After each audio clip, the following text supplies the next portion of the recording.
In less than a week since Russia began its attack on Ukraine, more than 500,000 Ukrainians have fled their nation and are now refugees. This comes as the U.S. and Europe imposed harsh new sanctions on the Russian central bank, sending the ruble crashing and interest rates soaring. Elsewhere, the International Criminal Court in the Netherlands said that it would open an investigation into possible war crimes in Ukraine. And the U.S. says that it will expel 12 Russian diplomats at the United Nations for alleged activities outside their diplomatic roles. Back in Ukraine, the fighting and the fleeing continues. Nick Schifrin is now on the ground there, reporting tonight from Lviv. And a warning, images in this story may disturb some viewers. There is no safe way to flee a war. Thousands of Ukrainians pressed into the closest train station to Poland. Their journey one way, their future uncertain. 22-year-old Yulia is a computer programmer from Kyiv. I've heard a lot of banks and some support. And how long will you leave for? I don't know, it depends on how long the war will be. Ukrainian men aren't allowed to escape the war. The border's only open to women and children. Children too young to understand, old enough to share their parents' fear. But fathers saying goodbye don't know when their sons will come back. All they can hope is this is not farewell. A few miles away, the road to Poland is a traumatized population's escape corridor. 30,000 people fleeing in cars have created a line 20 miles long. Many chose to walk and pack their lives into single suitcases.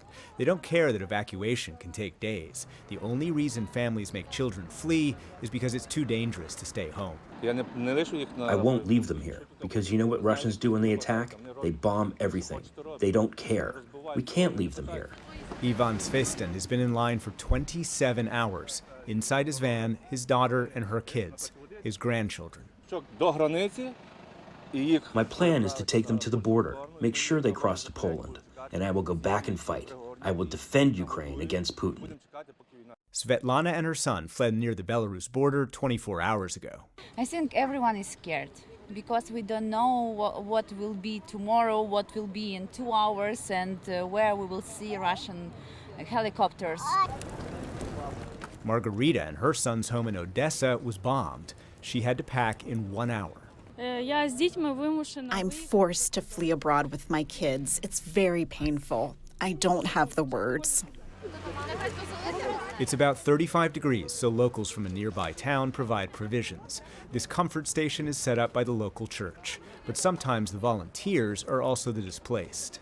Sophia fled her home in Kyiv. She worries as much about her country as her cross-border family and friendships.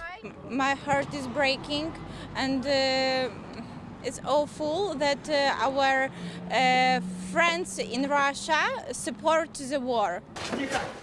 This is the awful reality of Putin's war. A 6-year-old girl rushed to the hospital after she was hit by Russian shells. The medical staff powerless to save her, one of 16 children killed in 5 days. Show this to Putin, the eyes of this child, and crying doctors. A senior U.S. defense official today said Russian troops' advances are not as rapid as expected, but the official feared the Russians would encircle Kyiv in a matter of days, and the assault continues on Kharkiv, Ukraine's second-largest city, where this weekend Russian convoys rolled into the city's center, and a Russian bomb hit an apartment complex. Officials say dozens of civilians were killed and more than 40 injured. Ukraine said its forces emerged victorious. Russian forces also suffered more losses outside of Kyiv, but new satellite images show a large convoy headed toward the capital. Meanwhile, for the first time since the invasion, a Ukrainian delegation traveled to meet Russian counterparts. Both sides said the initial talks remain inconclusive. As for the country's leaders, today Russia's President Vladimir Putin met his economic advisors at a distance, one day after he increased the alert level of Russia's nuclear forces, while Ukrainian President Volodymyr Zelensky rallied his nation. When I ran for president, I said each of us is the president, because we are all responsible for our state. It turns out each of us is a warrior in their own way, and I am confident that each of us will win. Which has led to a national grassroots mobilization. In downtown Lviv, they're making the most basic of weapons.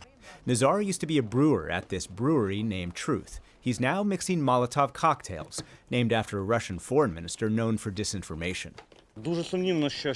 I highly doubt that something will happen in downtown Lviv, but we should have something to defend ourselves. And this is the only way to defend ourselves, because this is something that every Ukrainian can create.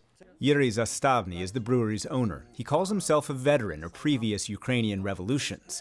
1991, when Ukraine became independent.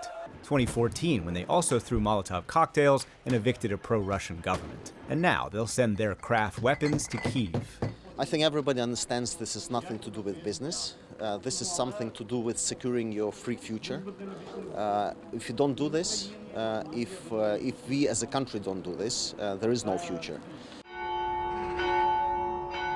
Ukraine is being tested perhaps as never before. But this is a country of faith, and inside this Greek Catholic church, despite national anxiety, the priests said their faith was their armor. The enemy is attacking us, but we are with God. And if we are with God, who can be against us? And when the choir started, it wasn't a solemn song. They sang a call to arms, a battle hymn for Ukraine.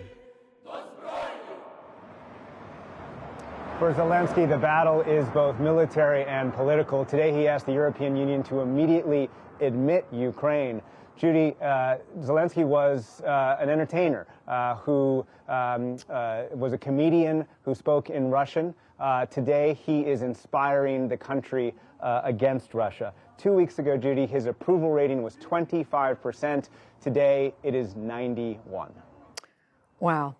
So, Nick, we saw those interviews just now you did with so many Ukrainians trying to reach the border. What about when they get to the border? How hard is it to cross in both directions? Yeah, there are 6 border crossings across the 1,600-mile Ukraine-Poland border, and for 30 years of independence, those crossings were quiet and peaceful until today. What we saw were thousands of Ukrainians trying to get out, and they were essentially, looked like they were in cages because they were behind high fences.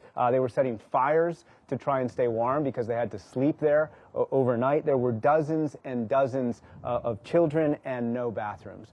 For the few going in the other direction, from Poland into Ukraine, well, there's no easy way to get into a country at war. There are no flights into Ukraine today, and because of that long line of cars coming out, there are no buses, vans, or taxis, or any vehicles that can actually reach the border to take people into Ukraine. And that meant that those of us trying to get in had to walk or even hitchhike. And Judy, that means that the difficulties we faced make it incredibly difficult to get humanitarian assistance into Ukraine.